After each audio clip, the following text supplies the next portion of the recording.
حضرت ابو ذر غفاری فرماتے تھے مجھے میرے نبی پاک نے 6 باتوں کی وصیت کی تھی. اپنے بچوں کو بتاتے تھے، دوستوں کو 6 باتوں کی حضور نے وصیت کی تھی.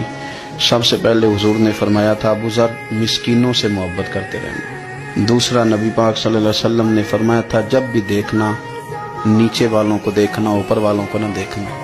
مالداروں جاگیرداروں پہ توجہ نہ کرنا، ذہن خراب ہو. نیچے دیکھنا، غریبوں کی طرف توجہ رکھنا. تیسرے نمبر پر نبی پاک صلی اللہ علیہ وسلم نے فرمایا تھا ہر حال میں حق بات کہنا اگرچہ وہ کڑوی ہو. چوتھے نمبر پہ میرے محبوب نے فرمایا تھا اللہ کے معاملے میں کسی کی پرواہ نہ کرنا.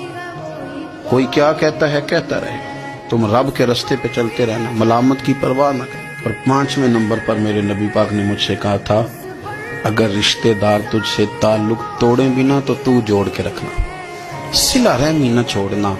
اور 6 نمبر پر حضور نے فرمایا